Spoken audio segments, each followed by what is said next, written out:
Hello everyone, how are you all? I hope you all are fine and feeling safe. Welcome you all to my YouTube channel BMS Lecture 17. आज हम करेंगे anti inflammatory drugs. ठीक है, तो anti inflammatory drugs क्या होता है? It में बी टू टाइप्स। एक होता है हमारे पास ग्लूकोकॉर्टिकॉइड्स जिसे हम स्टेरॉइड्स बोलते हैं, एंड नेक्स्ट है नसेड्स जैसे कि non steroidal anti inflammatory drugs. तो पहला क्या है हमारे पास? ग्लूकोकॉर्टिकॉइड्स जिसको स्टेरॉइड बोलते हैं, और दूसरा हमारे पास है non steroid anti inflammatory drugs. तो ग्लूकोकॉर्टिकॉइड स्टेरॉइड क्या है? स्टेरॉइड करते क्या है? एक्टिंग बाय इनहिबिटिंग फोस्फोलाइपेज ए। तो स्टेरॉइड क्या करते हैं? आपका फोस्फोलाइपेज ए को इनहिबिट करते हैं। दस release of arachidonic acid from membranes phospholipids is inhibited. देखो क्या हुआ कि अब ये स्टार्टिंग से ऐसे उल्टा अगर हम इसे पढ़ें तो क्या है कि जैसे फोस्फोलिपिड ए को क्या करते हैं? फोस्फोलाइपेज ए को इनहिबिट करते हैं। तो वो क्या रिलीज करते हैं? फोस्फोलाइपेज ए एराकिडोनिक एसिड ये रिलीज करते हैं मेम्ब्रेन से, उसको भी इनहिबिट करेंगे। और ये क्या बनाते थे? ये बनाते थे प्रोस्टाग्लैंडिन एंड ल्यूकोट्रीन्स। ठीक है, ये भी बनाते थे। तो इनको भी क्या करेगा? वो स्टॉप करेगा। ठीक है, तो यहाँ पर फोस्फोलाइपेज ए को भी इनहिबिट करते हैं, उससे जो ये हमारा एराकिडोनिक एसिड है इसको भी इनहिबिट करता है, और इससे दो बनते हैं फोस्फोलिपिड्स प्रोस्टाग्लैंडिन एंड ल्यूकोट्रीन्स, उसको भी ये स्टॉप करता है। तो जब हम स्टेरॉइड लेते हैं तो नसेड्स की जरूरत हमें नहीं होती। कॉमनली कौन से हमारे पास आएंगे? यहाँ पे आप कर सकते हो हाइड्रोकोर्टिकोइड, हाइड्रोकोर्टिसोन आता है 100 mg। ठीक है, प्रेडनिसोलोन 5 mg, डेक्सामेथासोन 0.5 और बीटामेथासोन 0.5। ठीक है जी। तो हम यहाँ पे देखो डेक्सामेथासोन और बीटामेथासोन 0.5 mg है, और हाइड्रोकोर्टिसोन जो है वो 100 है, और प्रेडनिसोलोन P5। ठीक है, 5 mg है। अब फार्माकोलॉजिकली अगर हम इसकी एक्शन की बात देखें तो आप देखोगे मेटाबॉलिक इफेक्ट। तो याद रखना है जो ये नसेड्स स्टेरॉइड होते हैं ना, ये ग्लाइकोजन को डिपॉजिट करते रहते हैं। ठीक है, अब ये याद रखोगे ना तो आपको आगे पता चलता रहेगा किससे होगा क्या क्या है। तो ग्लाइकोजन को डिपॉजिट करते हैं लिवर में, और ग्लूकोज यूटिलेशन को इनहिबिट करते हैं। यूटिलाइज होता ही नहीं है वो। ठीक है, और फिर न्यूग्लाइकोजेनेसिस और नया ग्लूकोज बनता रहता है। ठीक है, और loss of calcium from bones, ये इंपॉर्टेंट है कि बॉन्स में से कैल्शियम लॉस होता रहता है और ग्लाइकोजन ग्लूकोज इकट्ठा होता रहता है। ठीक है, और ब्लड वेसल्स में क्या होगा इसका? ये क्या करेगा? वेस्कुलर टोन आपकी इंक्रीज करेगा। अब इंक्रीज करेगा तो ऑब्वियसली ब्लड प्रेशर क्या करेगा? इंक्रीज करता है। सीएनएस यूफोरिया फॉल्स फीलिंग करता है। स्टमक में अल्सर को फॉर्मेशन कर देता है, और लिम्फोसाइट की डिस्ट्रक्शन कर देता है, और इन्फ्लामेशन कॉज करता है। ठीक है, तो अब आता है आपके पास use of corticosteroid.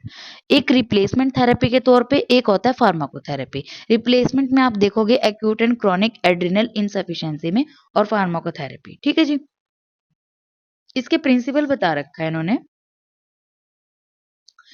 The use of single infection is not harmful. अब देखो सिंगल, अगर हम सिंगल इसका यूज करते हैं ना इंजेक्शन का, तो ये हार्मफुल नहीं होता।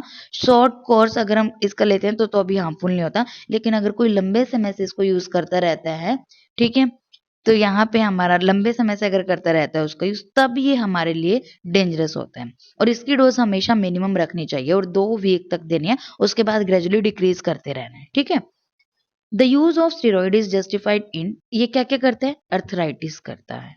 ठीक है जी, नहीं ये यूज होगा बेसिकली, इसमें अर्थराइटिस में यूज होगा।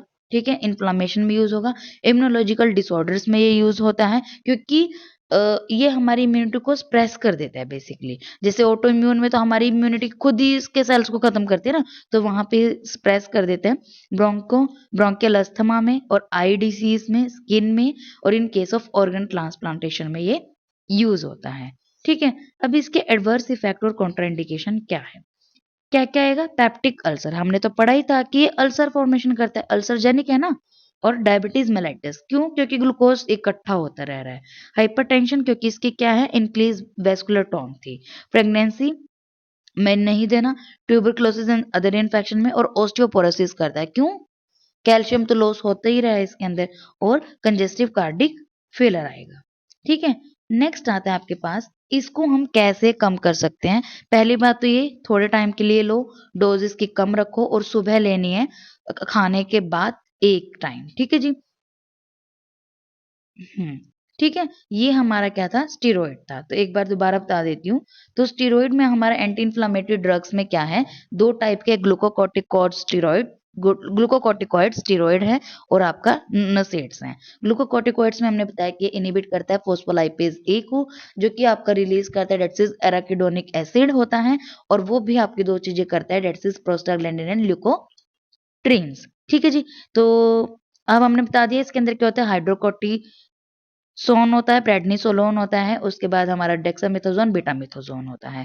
ठीक है, मेटाबॉलिक भी बताया था, ग्लूकोज इकट्ठा होता रहता है, कैल्शियम जाएगा और इसमें इंक्रीज करता है वेस्कुलर टोन, और सीएनएस में यूफोरिया, स्टमक में अल्सर कोज करता है, लिम्फेटिक की डिस्ट्रक्शन करता है।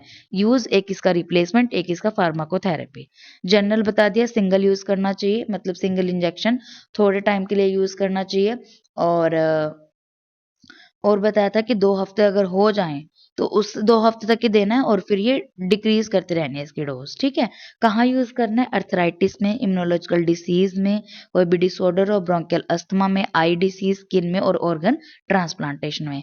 तो इसके इफ़ेक्ट क्या मिलेंगे? Peptic ulcer, diabetes, hypertension, pregnancy में नहीं देना ये, tuberculosis, osteoporosis and congestive cardiac heart failure. ठीक है जी? और मिनिमम टिप्स बता ही दिए थे। अब आते हैं नसेड्स। नसेड्स क्या है? Non steroidal anti inflammatory drugs. तो ये क्या होती है? अब आपको नसेड्स में 3 चीजें याद करनी है, एक इन्फ्लेमेशन, एक पेन, एक पायरेक्सिया फीवर। ठीक है, तो ये 3 चीज पे मेन रोल करता है अपना। तो नसेड्स में कॉमनली आपको याद रखना है एस्पिरिन, डाइक्लोफेनेक, इबुप्रोफेन, नेफ्रोक्सन और मेफोनेमिक एसिड, जिसे मैफ्ट्रल्स बोलते हैं, मैफ्ट्रल्स पास। ठीक है, यूज क्या है इसका? अब हेडेक में, अब कहीं भी दर्द हो हम नसेड्स ले लेते हैं। अब यूज तो उसे अकॉर्डिंग हो जाएगा ना, 3 चीज जैसे फीवर का है, पेन का है और इन्फ्लेमेशन का है। ठीक है, तो इसमें करते हैं। एस्पिरिन क्या होती है? तो एस्पिरिन हमारा क्या आएगा? इनहिबिट करता है clotting of blood and prevent strokes. अब आप पता है कि ये थिनर का काम करता है ना? तो हम स्ट्रोक को प्रिवेंट करते हैं, तो एस्पिरिन उसमें भी यूज होता है। NSAIDs also are included in many cold and allergic preparation. ठीक है, उसके बाद आते हैं हमारे पास mode of action. Mode of action तो इसका बहुत सिंपल ही है कि प्रोस्टाग्लैंडिन ये 3 चीजें को रिलीज करेगा। ठीक है, प्रोड्यूस करता है। क्या-क्या? एक तो जैसे इन्फ्लेमेशन, ठीक है?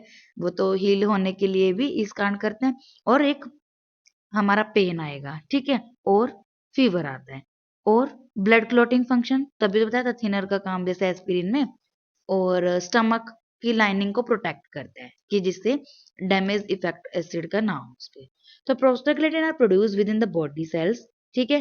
कौन से एंजाइम से होता है ये produce? That's is cyclooxidin oxygenase. ये इंपॉर्टेंट है, साइक्लोऑक्सीजिनेस, कॉग्स इसको बोलते हैं। ये दो होते हैं, कॉग्स 1, कॉग्स 2, दोनों के दोनों प्रोस्टाग्लैंडिन को प्रमोट करते हैं इन्फ्लेमेशन, पेन एंड फीवर के लिए। कॉग्स 1 मेनली प्रोड्यूस करता है prostaglandin dead spot platelet and protect the stomach. ठीक है, और जो नसेड्स होती हैं ब्लॉक क्या करती है आपकी कॉग्स एंजाइम को, और वहां पे प्रोस्टाग्लैंडिन को रिड्यूस कर देती है। तो मेनली जो प्रोस्टाग्लैंडिन है वो प्रोड्यूस करता है with in the body sales, कौन से एंजाइम से? साइक्लोऑक्सीजिनेज। ठीक है, मतलब प्रोस्टाग्लैंडिन 3 चीजें काम करता है, तो ये 3 चीजें को ही रोक दे हम नसेड्स देके, तो ये खत्म ही हो जाएगा काम इसका। यही है इसमें साइड इफेक्ट। क्या कॉमन साइड इफेक्ट इसके क्या है? Nausea, vomiting, diarrhoea, constipation, decrease appetite, rush sorry rash, dizziness, headache and drowsiness. ठीक है, और इसमें इंपॉर्टेंट है किडनी फेलर, लिवर फेलर ये करेगा, और फ्लूइड रिटेंशन ये कॉज करता है। ठीक है, उसके कारण एडिमा होता है, विच इज मोस्ट कॉमनली कहाँ होएगा? स्वेलिंग ऑन एंकल पे। ठीक है, जिसको पेडल एडिमा बोलते हैं। उसके बाद इसके वार्निंग्स हैं, सम इंडिविजुअल आर एलर्जी, कुछ को एलर्जी होती है, तो may develop shortness of breath. ठीक है, use of aspirin in children and teenagers, NSAIDs increase the risk of potentially fatal stomach and intestinal adverse reaction. ठीक है, तो यहाँ पे हमने नसेड्स में क्या क्या पढ़ लिया? नसेड्स में हमने देख लिया 3 चीजें मेन, इन्फ्लेमेशन, पेन, फीवर, और एस्पिरिन, डिक्लोफेनेक, इबुप्रोफेन, नेप्रोक्सन और मेफोनेमिक एसिड। और एस्पिरिन जो है वो थिनर का काम भी करता है। फिर ये मैंने बता दिया था कि जो प्रोस्टाग्लैंडिन 3 चीजें मेन करता है। ठीक है, तो इन्हीं 3 चीजों को रोक देंगे तो नसेड्स वहां पे काम बंद हो जाएगा, और ये रिलीज क्या करते हैं एंजाइम? कौन सा? Cyclooxygenase, COX 1, COX 2। Kidney failure में ये करता है, फ्लूइड रिटेंशन ये करता है, ठीक है। यहाँ पे हमारा एंटी इन्फ्लामेटरी ड्रग्स कंप्लीट हो गया। अगर आपको कोई भी डाउट है तो मुझे आप कमेंट कर देना। एंड नेक्स्ट वीडियो आपको कौन से टॉपिक पे चाहिए तो उसका भी मेरे को कमेंट कर देना। And thank you so much for watching my video.